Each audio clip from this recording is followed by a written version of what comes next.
Greetings, friends, families, loved ones.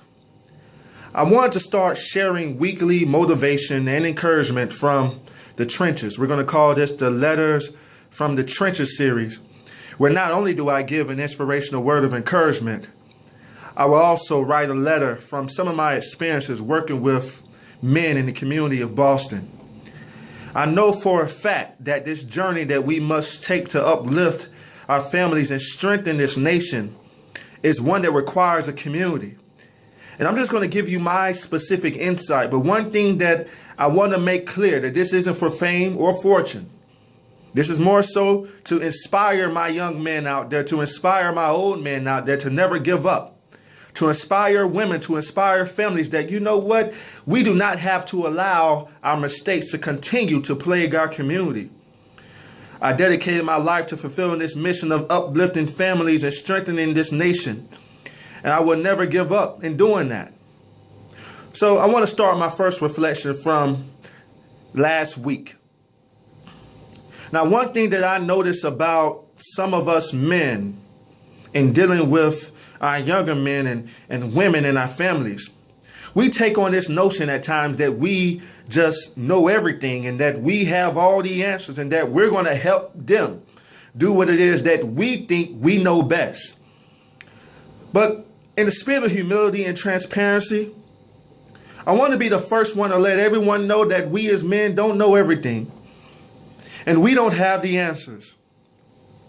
I recall me talking to one young man before, and he asked me this question. He said, "Hey, Charles, is this some scared straight stuff that you trying to do for us?"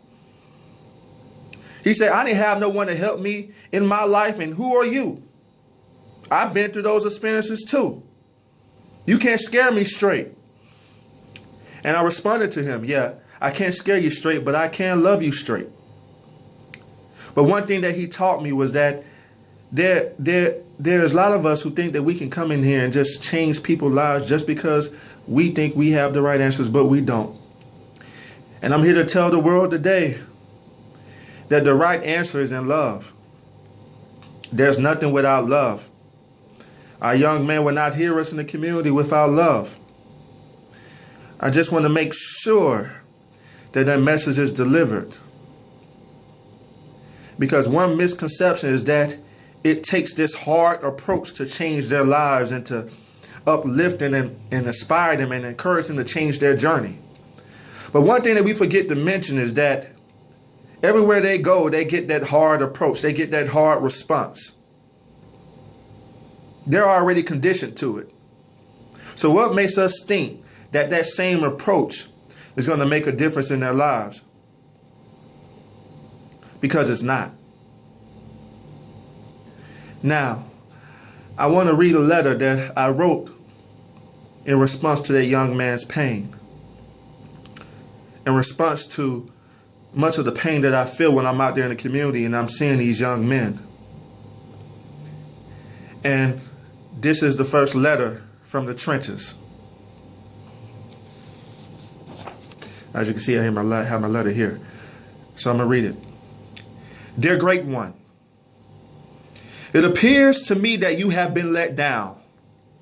Your trust has been taken for granted and it has been difficult for you to trust again.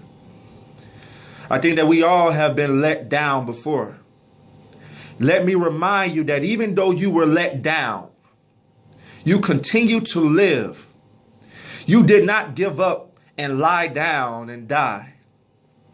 Despite how difficult life has been for you, you continue to stand and knock it on its behind like a boxer fighting to become the champion of the world. I am inspired by your strength and diligence. Continue to inspire, young brother. Continue to inspire, my man.